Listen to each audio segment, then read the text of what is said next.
For decades, Herbalife has been accused of running a multi-million-dollar pyramid scheme. But how has this controversial supplement company managed to survive numerous lawsuits and government regulations? In this video, we will uncover it all, from its contentious origins to the most recent legal battles that once again have it in the eye of the storm. We will also reveal the tactics that have led to accusations of fraud, and why some defend it while others demand its imprisonment. Get ready to delve into the shocking truth behind one of the murkiest and most lucrative businesses of all time. This is the dark story of Herbalife. Herbalife proclaims itself as a multinational marketing corporation operating in 95 countries. However, the truth appears to be quite different. Detractors accuse it of being the ultimate pyramid scheme, where profits don't stem from products, but from recruiting unsuspecting new distributors.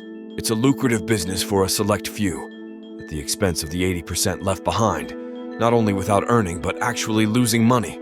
But how has this controversial company managed to get away with it for decades, despite constant accusations? As with any good story, let's start at the beginning. The story of Herbalife begins in the 1970s, when a young Mark Hughes, just 20 years old, entered the colorful world of multi-level marketing. The wildest dreams you've ever thought of can come true in Herbalife. Mark Hughes was born in 1956 in La Mirada, California. He had a difficult childhood as his parents divorced when he was 14, leaving his mother to battle obesity and mental health issues while raising Mark. By age 16, Hughes was having his own legal and drug problems, leading him to be sent to a residential school for troubled youth. But part of the program required Hughes to raise money by selling raffle tickets, which he did, and did very well. He excelled at this so much that became the school's best salesman. But suddenly, fate dealt another blow against Hughes. His mother died of an overdose in 1975. This led him to, a year later, start his career in multi-level marketing, selling diet products for Saforth Laboratories. Hughes spent 3 successful years there as one of their top salespeople. In 1979, when Seaforth closed down, he joined Golden Youth. But this company would also soon cease operations. So after witnessing the downfall of 2 companies he worked for, it became clear that he needed to forge his own path. Thus, in 1980, at the age of 24, he founded Herbalife with a mission and a revolutionary weight loss shake sold from the trunk of his car. Little did he know, this was the beginning of a big and controversial billion-dollar empire. Gradually, the company grew, and by 1986, the leap to Wall Street seemed like the perfect culmination. By 1996, annual sales were already approaching the billion-dollar mark.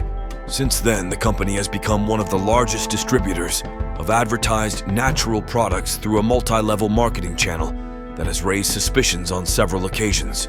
Behind its worldwide army of over 4 million independent distributors, there seems to be something tricky going on.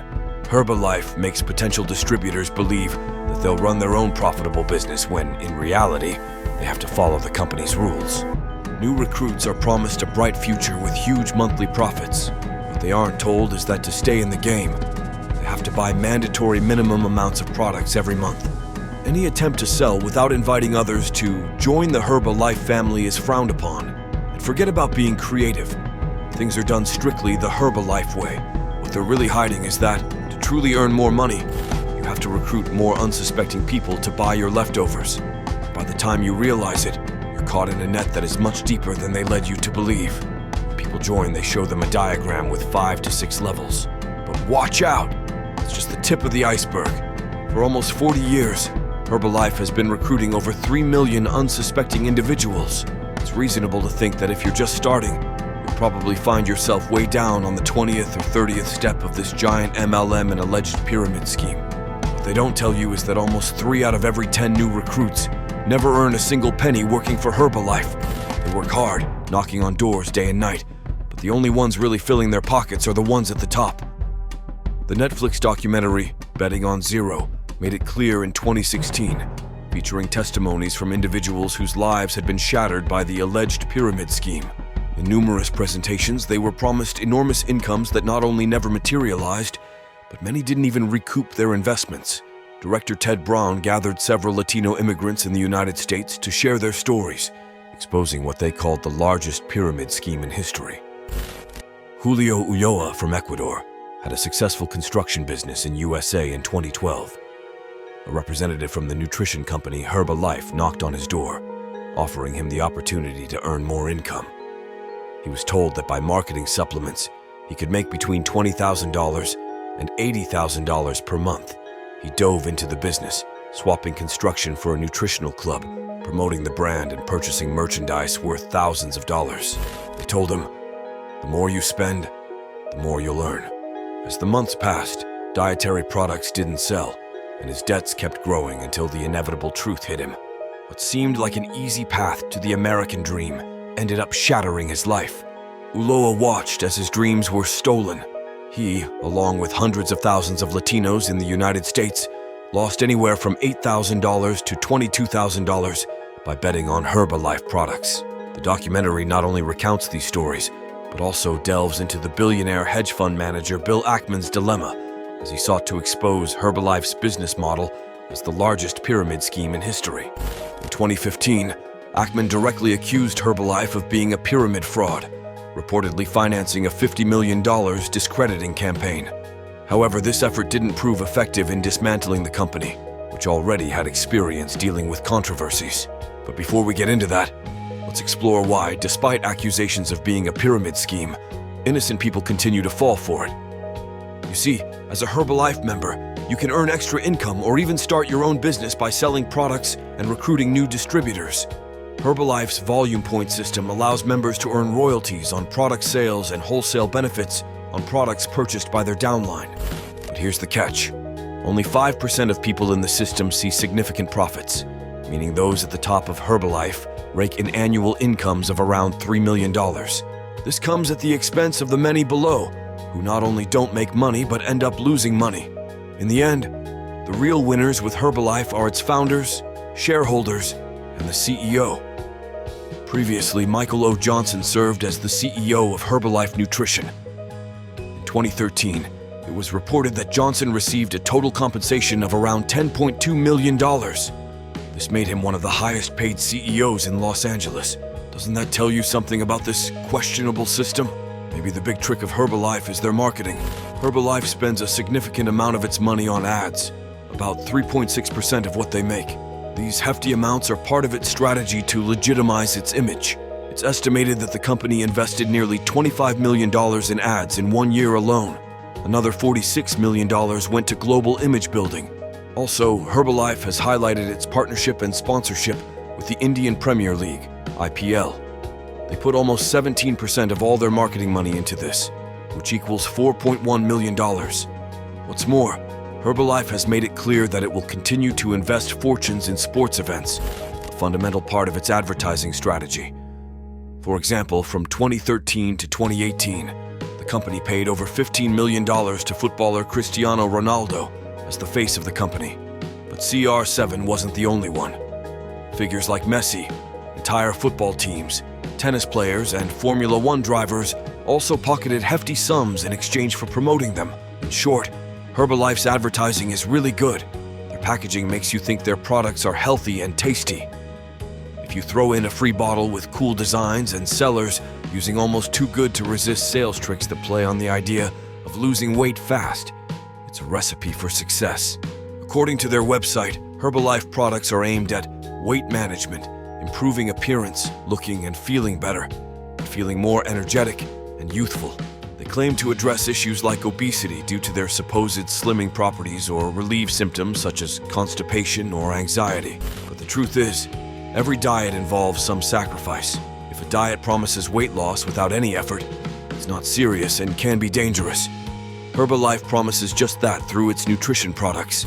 Moreover, these products are not classified as drugs, and therefore are not strictly regulated in most countries.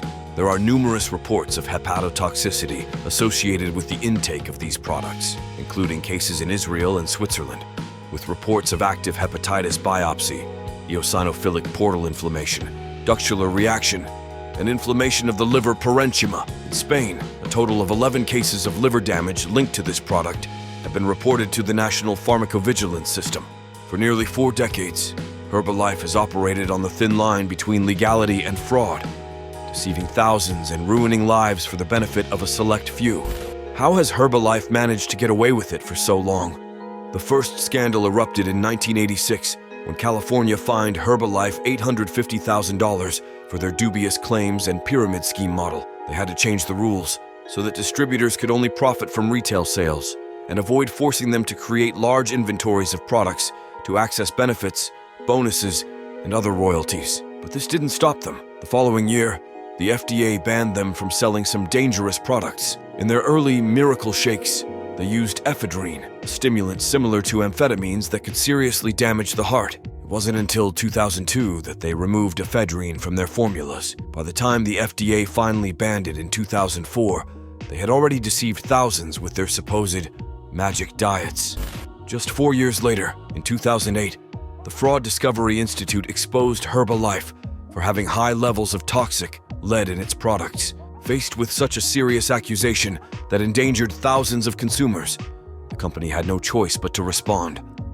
However, instead of facing a trial that could have revealed even more truths, Herbalife opted for a quick way out. They agreed to pay $300,000 in an out-of-court settlement. Did this mean they were admitting guilt? It was never clear. What is certain is that they continued operating, albeit increasingly under the scrutiny of authorities. In 2014, under pressure from consumer groups and lawmakers from both parties in the U.S. Congress, the Federal Trade Commission, FTC, launched a broad and unprecedented investigation into the controversial company.